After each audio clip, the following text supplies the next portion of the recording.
Jika kita menanam di tanah yang keras, sudah pasti tanaman kita tidak subur, malah tidak akan berbuah.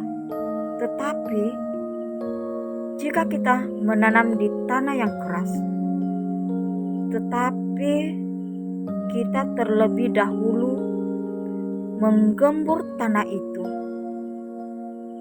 kemudian barulah kita menanam benih itu. Kemudian kita letakkan baja dan siram tanaman itu, maka tanaman itu akan tumbuh dengan subur, membesar, dan akhirnya tanaman itu berbuah. Begitu juga dengan hati kita. Jika benih firman Tuhan itu ditanam di dalam hati kita, dan hati kita itu keras, tidak mau menerima kebenaran firman itu, maka firman Tuhan itu tidak bertumbuh di dalam hatimu, apalagi menghasilkan buah. Oleh itu, lembutkanlah hatimu, rendahkanlah hatimu,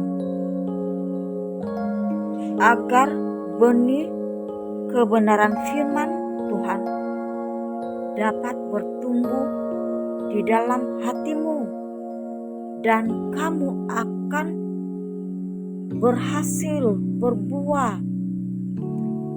Hidup kamu menjadi berkat dan memberkati orang lain. Firman Tuhan yang tertulis di dalam Ibrani pasal 3 ayat 15 berbicara seperti ini. Tetapi apabila pernah dikatakan pada hari ini, jika kamu mendengar suaranya, janganlah keraskan hatimu seperti dalam kegeraman. Janganlah kita keraskan hati kita, tetapi lembutkanlah hati kita, agar benih firman Tuhan, kebenaran firman Tuhan dapat bertumbuh di dalam hati kita. Dan biarkanlah Roh Kudus, yaitu Roh Bapa Yahweh, bekerja di dalam kita, agar Roh Kudus itu dapat menumbuhkan kebenaran firman, benih firman Tuhan di dalam hati kita. Akhirnya kita berbuah, kita menjadi terang dan geram dunia. Kita menerangi orang-orang di sekeliling. Firman Tuhan itu hidup di dalam kita.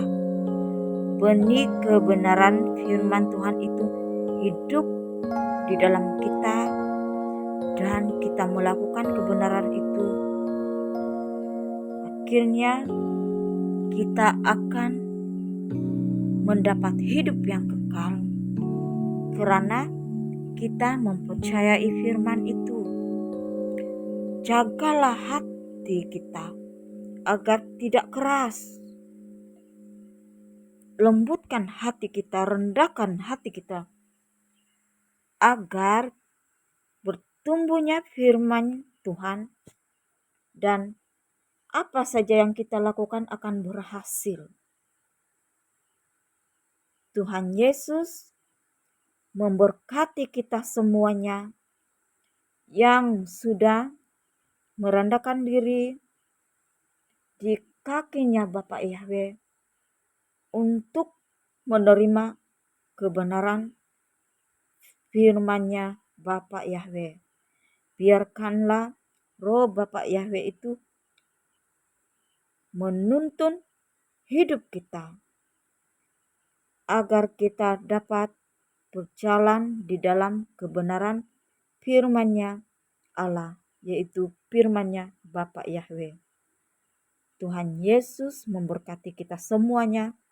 Amin.